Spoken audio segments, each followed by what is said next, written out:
যারা আমাকে বললো আমার মনে কষ্ট কিসের আছে, এত মানে কান্না করে তুমি রিলসে ছাড়ো, এই করো সেই করো। তবে আমি একটা কথা বলছি তোমাদেরকে, আমি কখনো কান্না আছে আমার ক্যামেরার পিছনে আছে, আমি কখনো ক্যামেরার সামনে এসে আমি কান্না করি না, ঠিক আছে?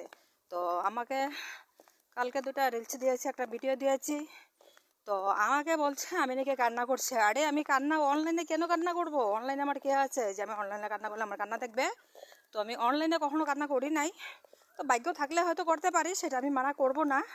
কারণ আমার কান্না করতে আছে আমি ক্যামেরার পিছনে করব। আমার যা দুঃখ আছে কষ্ট আছে সব আমার ক্যামেরার পিছনে আছে। আমার ক্যামেরার সামনে শুধু আনন্দ আর আনন্দ আছে।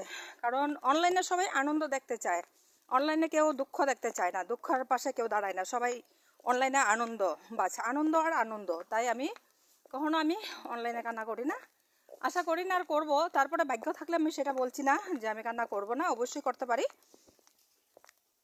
পরে আবার হঠাৎ যদি অনলাইনে কান্না করতেই লাগে, তারপরে আবার বলবে কি হলো, এটা বলছিলে সেটা বলছিলে। তবে আমি এতদিন আমি দাদার বাড়ি ছিলাম, আজকে আমি ঘরে যাচ্ছি। তো এখানে সকালবেলা টমটমগুলি চলে যায় সব টাউনে, তো টমটম পাই নেই, হেঁটে হেঁটে যাচ্ছি। ভীষণ রোদ্রু, ভীষণ গরম, আর হাঁটার অবস্থা নেই, তাই ভীষণ কষ্ট হচ্ছে। তাই আমি ভাবলাম যে হাঁটার মাধ্যমে হাঁটছি যদি, তবে তোমাদের সাথে একটু শেয়ার করে ফেলি। তবে আমি বলছি যারা বলো আমাকে, তারা একদম ভুল ভাবো, ঠিক আছে? তো অনেকে যারা বলতে চাচ্ছ প্রেম করবে, আমার সাথে প্রেম করবে, ঠিক আছে? তবে আমি অনলাইনে আছি বলে অনলাইনে আমার যেগুলো রিলস আমার পছন্দ হয় সেগুলো আমার পছন্দই, তো আমি ফেসবুকে ছাড়বো। আর সেটা অনেক ফ্রেন্ডদেরও পছন্দ। তো ওরাও এসব ওরা মেসেঞ্জারে বলে তুমি এত সুন্দর সুন্দর রিলসে তুমি কোথায় পাও, এত সুন্দর সুন্দর গানটা তুমি কোথায় পাও? পাই আমার মোবাইলেই আছে, মোবাইল থেকেই পাই। তবে যারা পছন্দ করে তাদের জন্য দেই, যারা নেগেটিভ মাইন্ডের তাদের জন্য আমি দেই না। তারা এইসব নিয়ে চিন্তা করো না।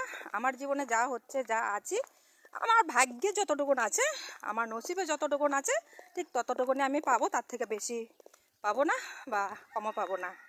তো আমার ভাগ্যে যতটুকুন থাকে ততটুকুনি আমি পাবো, তার বাইরে পাওয়ার সাধ্য নেই, কারণ ভগবানের উপর দিয়ে কেউ যেতে পারে না।